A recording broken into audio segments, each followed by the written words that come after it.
Can you take us through, when things changed back last year? Take us through the first, week and month of what that was like. Well, I think it really hit reality about March of 2020 when we found out that we basically closed down the operations altogether. So, which meant we stopped jury trials, was a big thing, and then we started to do more of these Zoom and WebEx hearings. So what happened is then we had to kind of cobble together some TVs and cameras and what have you. So we were ordering PPE supplies and trying to get webcams and little things. So, and everything was on a glut. So, but finally we got everything we needed, through May, June, and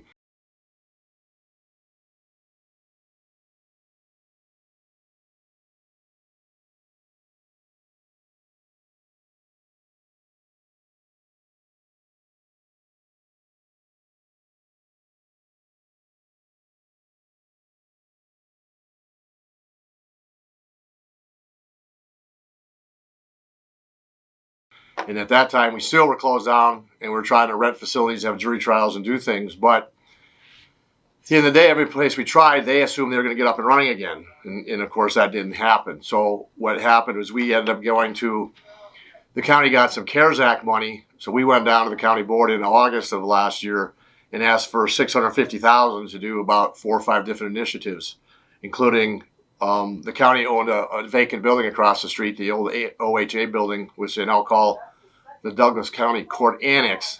So we remodeled that for a space to facilitate jury selection and social distance people.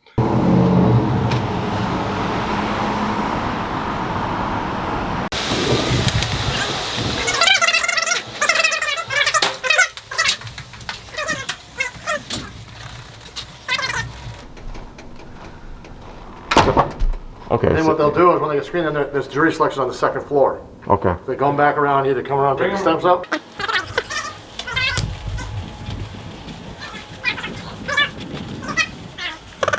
Gotcha.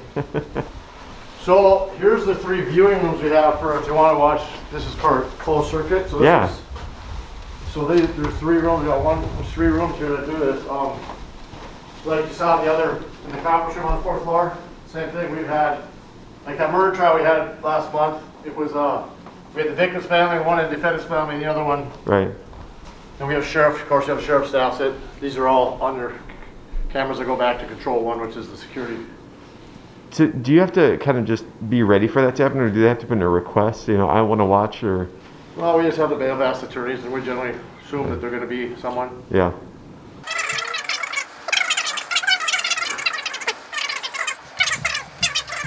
So who's that? That's Burns. Thank you. So this room wow. is the main room. We got the sound system, judge's bench there, counsel tables, clerk station, court reporter table there, little one. So this is where the jurors would have instead of 45 people, 42. But if we have a 61, there's an overflow over here and they can watch what's going on over here. So let's say juror 3 gets bounced. They bring in juror 48, comes over and sits in the challenge one. So this is all the social distancing chairs here where they pick a jury. Have you had 60 potential jurors in the pool? Over here, I think we've had the highest is 47, but they usually put the 35 here and leave the 12 over there. So I don't know. We try to keep the smaller one. Yeah. But this is so this used to be all rooms. They cut it out and gutted it, and new carpet and new sound system, cameras.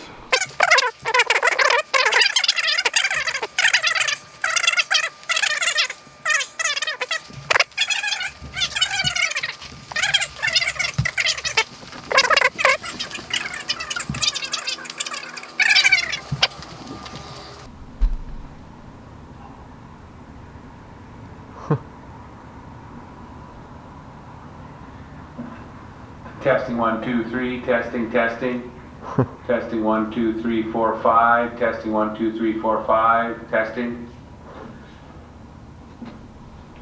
So the audio is pretty good, So, right now, are you guys cranking at full speed on the jury trials, or is it going to get crazier? Well, we're doing, we got, right now we said, since we've got this facility and we got the legislative chambers, we can do every Monday and Wednesday, we've got a schedule out where you can do 1 on a Monday, 2 on a Monday, and 2 on a Wednesday. Yeah. But the problem with the LC is you can only do, since the county board and city council meet on Tuesdays, you try to just get the 1 day or so the more complicated jury selections just start on Wednesday.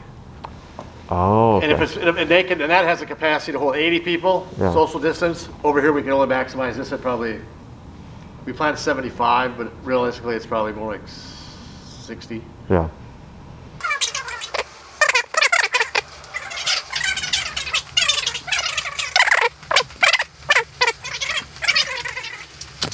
So in addition to that, we also still had the legislative chambers in the Civic Center, but the problem there was the county board and city council met on Tuesdays. So if we had any big trials on Mondays that took more than 1 day to select juries, it was a problem. So today we're still doing jury selection in, we call the LC on Mondays and Wednesdays. Likewise, we're doing jury selection in the Annex on Mondays and Wednesdays. So basically we can start 4 trials a week now, and actually this is April 1st, and we did have 10 jury trials, criminal jury trials that went off in March. So we are back having trials, social distancing people in the courtrooms, and we only have like about 8 or 9 courtrooms that have that size availability. So even judges that have a trial, they have to move to a secondary courtroom to facilitate the social distancing aspect. In addition to that, we also added some closed circuit cameras in like 11 of the courtrooms, which allows us to broadcast these trials to a secondary location where the defendant's family or the victim's family can watch the trial while it's going on. So we have that ability. And in the OHA building, again, in the Annex, we call it, we have 3 viewing rooms there, and we also have other courtrooms that are available in the courthouse in conference rooms that we can put people in to watch the trials. So what we ended up getting from this CARES Act money for the county board was money to remodel that OHA building. We also got money to do courtroom video conferencing, which was to get better equipment, TVs and cameras to facilitate the Zoom and WebEx hearings. And we also upgraded some of the sound systems that were lacking. Got those up to snuff. And then we also did this Ring doorbell system, which we call the Court Access Control Project, which basically is now when you want to go see a bailiff or a judge, you have to hit a buzzer, and then there's a speakerphone that you can talk to the people, or you then unlock the door to let them in. Or there's an override feature that you can just come walk in anyway. So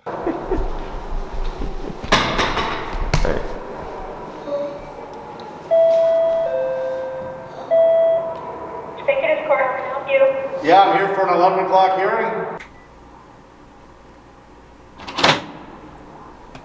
You can use the bailiff door to your left. Thank you.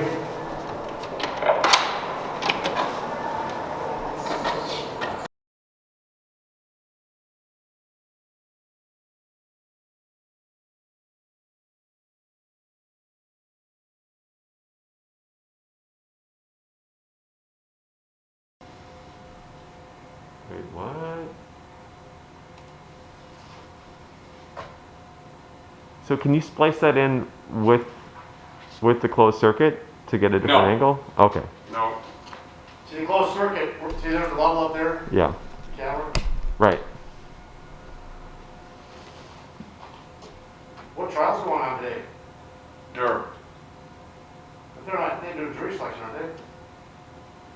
Oh, they started. No, yeah, they started already. So you got presets on with your camera. Like one, you can have just the judge. You'll use the whole Oh, screen. nice. Yeah. So Then then you you switch have to over to toggle. the council tables. But most of the time what happens is, there's 3 they got out of one it. person and one person remoting in, and then the judge, so you got, 40 outnumbers remoting in, Right. Right. Yeah. For one person here, one person So remote. what are we showing here now? I showed them how the camera works for but the screen beam's not working here, and I got to figure out why. Screen beam. So what it is, the screen beam, usually you press we got a deal on here, you press a button here, and it goes to the screen beam, which is you can share your computer Right. wirelessly. Okay. Yeah. So like yeah. the council's sitting there, they can share their screen up here. Is that on Bluetooth or? It runs through a Bluetooth, but it's a It's a runs through a Wi-Fi like a Bluetooth. It's behind the. Everyone's got it. We can next one we go to, we'll show you. So I don't know why this one's not working. The battery could be dead since they haven't tried to use it before. So the sound system has all your mic settings. Yeah. And how you want to control them, mute them, whatever you want to do. But one of the great features that comes in handy right now is this telephone. It's built-in telephone into the courtroom through the microphones. Wow. So, like if you do a Google Meet, Right. you can do a call me. So instead of using audio, I have like a puck for them, but they call in, and everything's through the microphones. And then a judge controls the microphones also. Audio is Yep. Yep, it's clear as can be. It's better than cell phones, like a landline. Yeah, and at everything least. comes through the speakers, and it's so loud. It's Right. loud I one. mean, we've got speakers going every direction here, Yeah. right? So you. And it's hooked into our system like before. Like he can call right in. He called 5410. He calls Mimo. He doesn't have to get up. Yeah. He's got the phone right here. He doesn't have to yell or nothing. Call Mimo and she'll pick up and she'll be on the phone, and you can hear him. That's Wow. real nice. And every courtroom's got this. The whole idea of this was to prevent contact, to avoid people being within each other. So also when this started, we did a lot of, plexiglass things, buying all kinds of sanitation wipes and everything. So masks and sanitizer, like looking at that, and all that. So I think, we were we didn't have a jury trial for a good year, I think. So it was a year before any juries came back to in operation. So those are kind of the projects that we had, and I want to thank you guys for giving us this award of the Public Service Award. So thank you. It's all the bailiffs and judges and everybody kind of came together and made this happen. So it was a Herculean effort by everybody involved to change the way we do business. It was a major undertaking. And really, I mean, it's about flexibility because things are going to change on a daily basis, and you just have to be okay with that, right? I mean, the email about the mail services. And Right. Yeah, just this week we had the outbreak in the mailroom. They shut down for 2-3 days because they had so we couldn't send mail or bring mail down there. So we're still kind of in a limited capacity to get our mail in and out of the whole courthouse. So even today we're having issues with respect to the outbreaks. So yeah, it's challenging. So, but we've had to shift gears in a lot of ways to accommodate this pandemic. And I mean, it's really been, everyone's had to do something different, right? Like nobody's had business as usual. Everyone's kind of had to shift in some way, right? I mean, Oh, this has affected absolutely. everybody. Yeah, absolutely. Like we've now had our door open. You see, we have a stop sign. You don't walk into my office anymore. We talk to them. They stay in the hallway. Our doors are open before they were closed. I mean, so people don't have to touch doorknobs and what have you, and kind of restrict access to these places and just try to, prevent, contact with people. But, obviously this building is challenging because it is an old building. As you can see, the elevators are very small. We're limiting 4 people to an elevator, which still is, it's still not probably within the guidelines, but we just had to keep moving along during this pandemic. So it was. Well, and you Something have else. requirements. I mean, you have the right to a speedy trial, and you have right to jury. And like there are these rights that are associated with what you have to accommodate to, right, and accomplish. Absolutely. So there's been some, the judges have to go on the record and explain that, due to the fact that we cannot social distance safely or cannot do these things safely, that we have to suspend these speedy trial rules, and that's why I think when we came back to operations, we prioritized the criminal trials only to make sure that it didn't make sense if a guy's sitting in jail and we waived the speedy because we didn't want to start civil trials up. That would have the optics of that is not good. So that's why right now we're only concentrating on criminal trials, unfortunately to the civil bar, but it's just a fact of life. We have to treat the defendants that are in custody, prioritize those folks over civil trials at this point. But we're hoping that June, July, we're going to get back to normal and get these things back in operation. Because as you know, Dave, that civil trials, you've got all kinds of witnesses that have to come in from out of state, and it's quite a there's more to it than just you got to plan these things out months ahead of time, and it's not as simple just say we're going to start a trial next week. People have to be prepare and get their witnesses and lined up and be here in a timely manner. So, and hopefully there's some efficiency that comes out of this too, though, right? I mean, the upside to all the work that's been done and the flexibility, understanding that we can do some things with web, maybe that helps efficiency in some ways. I don't know. Well, absolutely. I think what's going to come out of this is that we're going to keep the equipment here. And for example, let's say you're an attorney out west, Omaha, and you have to come down for a 15-minute hearing. Well, why drive down here, park, spend an hour, and half hour driving down here, and then. So I think what's going to happen is we're going to use the WebEx more, and then it'll be more efficient for those kind of hearings that would prevent traveling down here, and so we can see this moving on in the future as really being kind of a positive thing in a way that came out of this, that we're going to be able to use technology going forward in a more efficient manner for people. But we also know that there's magic to being in the courthouse and seeing, judges and attorneys and that sort of stuff too. So we don't want to tell everybody to stay. We don't want this to become the federal courthouse, right? Where nobody's in No, there. we still want the decorum and have but if there's hearings where the client's not here and those types of things, and it makes sense to not be here in certain instances. But I think we still want to have the in-person hearings. How many staff are associated with the district court? Well, we've got about 75 or 100, I guess. You've got, each judge has a bailiff and a court reporter, so that's 16 judges, 48. Then I think there's another.